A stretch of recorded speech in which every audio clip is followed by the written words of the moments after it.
और गुरुदेव कहते हैं, जैसे दो पृष्ठों के बीच गोंद लगाने पर, दो पृष्ठों के बीच गोंद लगाने पर दोनों पृष्ठ एक हो जाते हैं।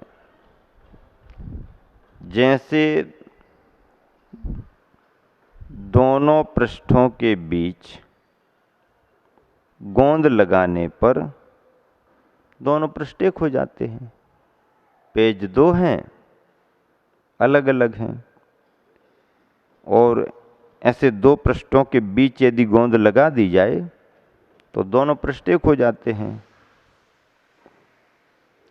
ठीक उसी प्रकार भक्त और भगवान के बीच भक्ति रूपी गोंद लगाने से भक्त और भगवान,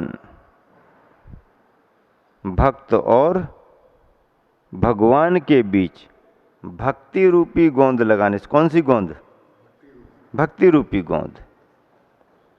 तो भक्त और भगवान के बीच भक्ति रूपी गोंद लगाने से दोनों एक मेक हो जाते हैं। उस अवस्था में जाकर के भक्त और भगवान का भेद खत्म हो जाता है। जब तक गोंद नहीं लगी तो दोनों पृष्ठ अलग अलग दिखाई देते हैं। ये पेज अलग है, ये पेज अलग है, ये पृष्ठ अलग है, ये पृष्ठ अलग है। लेकिन जब गोंद लग जाती है तो दोनों पेज चिपक करके एक हो जाते हैं। फिर वे दोनों पेज अलग अलग नहीं होते। ऐसे ही भक्त अलग है, भगवान अलग हैं, भक्त अलग है, भगवान अलग हैं, भक्त अलग है, भगवान अलग हैं। अलग अलग हैं कि नहीं? एक ही थाली में नहीं है। भक्त की भूमिका अलग है, भगवान की भूमिका अलग है। ऐसा नहीं कि उसी वेदी पर भगवान और उसी वेदी पर देवी देवता, नहीं।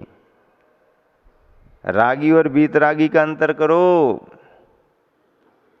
जिस वेदिका पर वीतरागी भगवान विराजमान हैं, उस वेदिका पर रागी देवी देवताओं को बिठाने का कोई स्थान नहीं। वीतरागता यानी वीतरागता, राग के अनेक रूप हो सकते हैं, वीतरागता का कोई रूप नहीं है। राग की अनेक डिजाइन हो सकती हैं और अनेक डिजाइन होने के अनुसार, समय के अनुसार डिजाइन बदलती भी रहती हैं। लेकिन वीतरागता की कोई डिजाइन नहीं है, और जो है वह समय के अनुसार कभी बदलती भी नहीं है। बदल ही नहीं सकती है। कैसे बदलेगी? नेचुरल है। ऊपर से कपड़े पहने जाएं तो बदल सकते हैं, जो जन्म से ही लेकर के आए हैं वो बदलता नहीं है। राग के चेहरे अनेक हो सकते हैं, वीतरागता का तो चेहरा एक ही है। राग के चरित्र अलग हो सकते हैं, पर वीतरागता का चरित्र तो एक ही है। वीतरागता के चरित्र अलग अलग नहीं है। वीतरागता का चेहरा एक है, चरित्र एक है। आर्टिफिशियल इसमें कुछ नहीं है। संसार की मुद्राओं में आर्टिफिशियल हो सकता है, संसार के स्वरूप आर्टिफिशियल हो सकते हैं, लेकिन स्वाभाविक मुद्रा जो है, सहज मुद्रा जो है, वीतरागता की मुद्रा सहज है, स्वाभाविक है। इसमें आर्टिफिशियल पना बिल्कुल नहीं है, हो ही नहीं सकता। बनावटीपन में सच्चाई नहीं आती, और जो सच्चाई उसमें बनावटीपन कभी आ ही नहीं सकता। बनावटीपन नहीं आ सकता। बहरूपिया कितने भी रंग क्यों ना रखे, रूप क्यों ना रखे, एक ना एक दिन उसके रंग रूप निकल जाते हैं। लेकिन जो प्रकृति से अपनी सुंदरता लेकर के आया हुआ है, जिसे बाहर के किसी सौंदर्य की जरूरत ही नहीं है, प्राकृतिक है,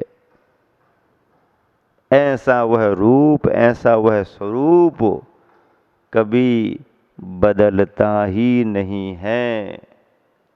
लाखों करोड़ों वर्ष निकल गए, 24 तीर्थंकरों के शासन काल निकल गए, महावीर का शासन काल चल रहा है, पर जो जिन मुद्रा आदिनाथ के समय थी, वही मुद्राएं सभी तीर्थंकरों से होकर महावीर के समय तक आईं, और वही मुद्राएं आज भी इस धरा पर सर्वत्र विचरण कर रही हैं, सर्वत्र उनका विहार हो रहा है। इस मायने में इस काल के श्रावक बंधु भी सौभाग्यशाली हैं, और इसी मायने में हम भी सौभाग्यशाली हैं कि हमारे ऊपर भी बड़े बड़े आचार्यों की छत्र छाया है, बड़े बड़े आचार्यों की कृपा है।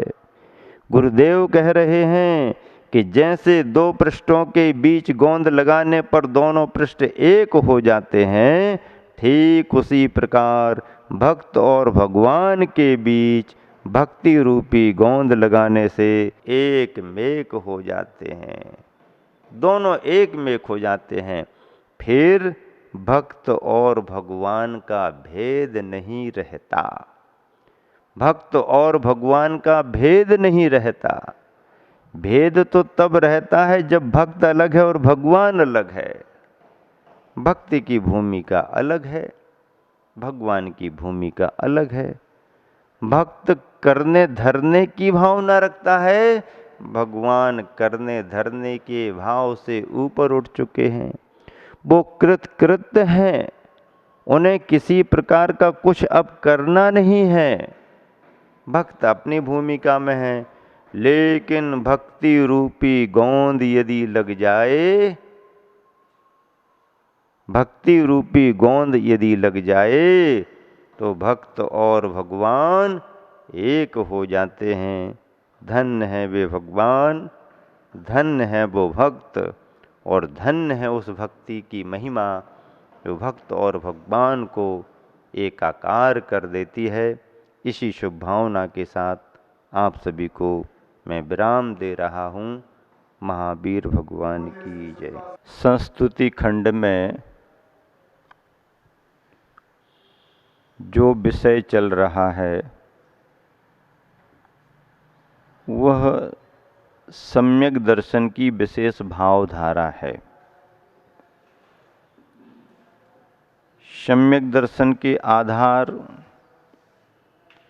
देव, शास्त्र और गुरु हैं। श्रद्धा और समर्पण का भाव सम्यक दर्शन का अंग है। प्रभु की भक्ति और गुरु की भक्ति एक सम्यक दृष्टि की परिणति है। उसी बात को संस्तुति खंड में विशेष रूप से व्याख्यायित किया गया है। गुरुदेव के मुख से कुछ बोध वाक्य निकले हैं जो पुनः आपको सुनने के लिए मिल रहे हैं। आचार्यों ने उपदेश दिया है कि हे संसारी प्राणी, तू क्यों यहाँ वहाँ की बातों में उलझ रहा है। आचार्यों ने उपदेश दिया है कि हे संसारी प्राणी, तू क्यों यहाँ वहाँ की बातों में उलझ रहा है। पंच परमेष्टि की भक्ति कर, भगवान का गुणगान कर। भक्ति करने से चित्त को शांति मिलेगी, अहंकार घटेगा, नर पर्याय सार्थक होगी। कितनी बढ़िया बात बताई। चित्त को शांति मिलेगी 1, अहंकार घटेगा 2, नर पर्याय सार्थक होगी। पंच परमेष्टि की भक्ति करने से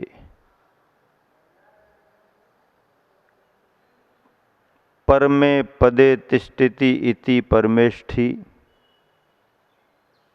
जो परम पद में स्थित होते हैं वो परमेष्ठि हैं। परमेष्ठि 5 होते हैं। ऐसे पंच परमेष्टियों की भक्ति करने से चित्त को शांति मिलती है। मन में अशांति आ रही हो, आकुलता व्याकुलता हो, भगवान की भक्ति में मन लगा लो, अहंकार घटेगा और नर पर्याय सार्थक होगी। भगवत भक्त बीहड़ घनघोर जंगल में भी रास्ता पा लेता है।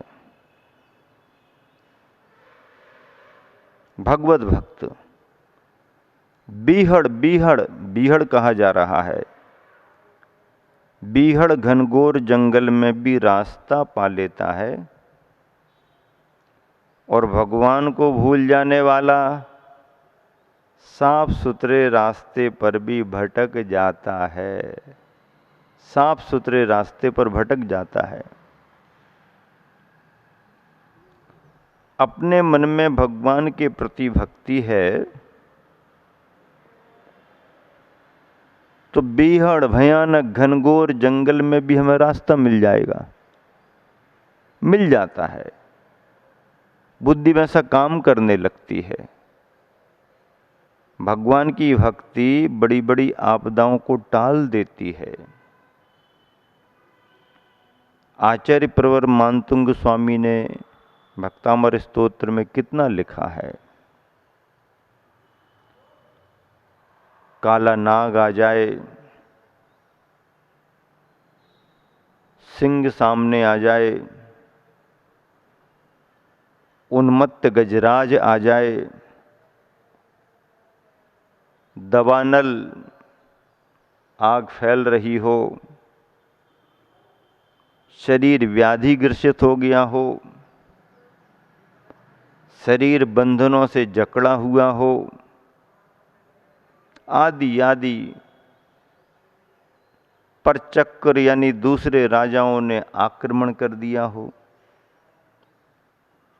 ऐसे समय में भगवान की भक्ति उस भक्त की रक्षा को करती है। अनेक उदाहरण देखे गए। प्रथमान योग के ग्रंथ पढ़ते हैं तो कितने सारे उदाहरण, चाहे सीता की कहानी हो, चाहे अंजना की कहानी हो, चाहे चंदना की कहानी हो, ये कहानियां इस बात को सिद्ध करती हैं कि अशुभ कर्म की वजह से महलों में रहने वालों को भी परेशानी आ जाती है।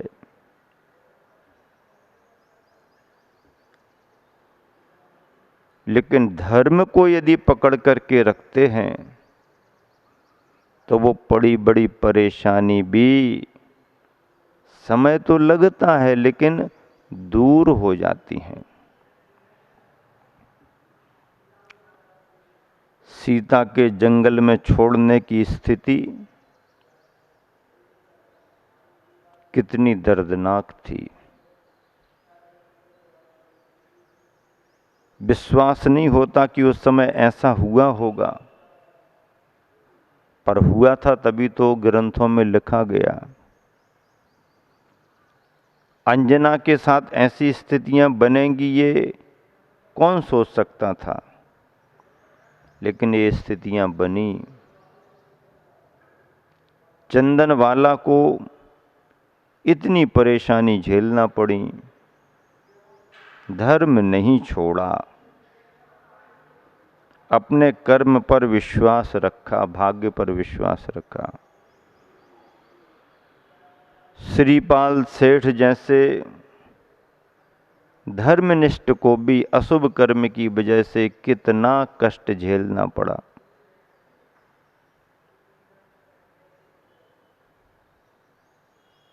सुदर्शन सेठ सूली पर सिंहासन बन गया। अनेक उदाहरण हैं। इसलिए आचार्य महाराज कहते हैं कि भगवान की भक्ति करने से चित्त को शांति मिलेगी,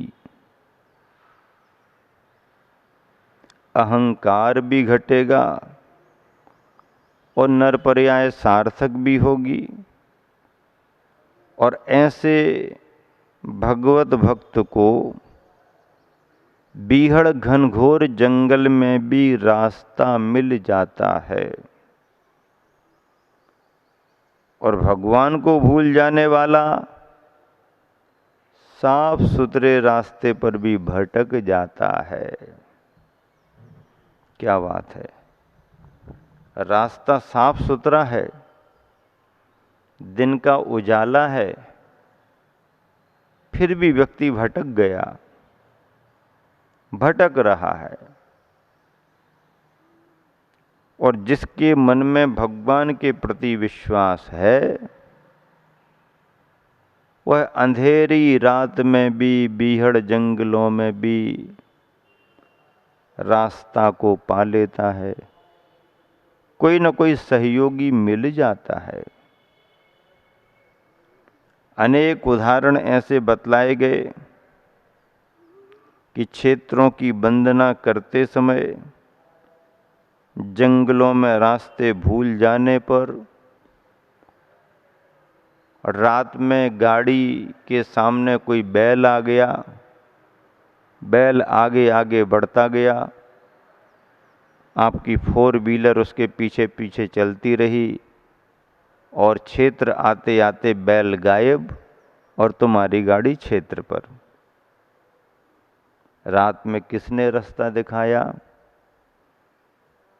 तुम्हारे भाग्य ने, तुम्हारी भक्ति ने। और यदि हमारे मन से भगवान के प्रति श्रद्धा का भाव निकल जाए तो भटकने में देर नहीं लगती।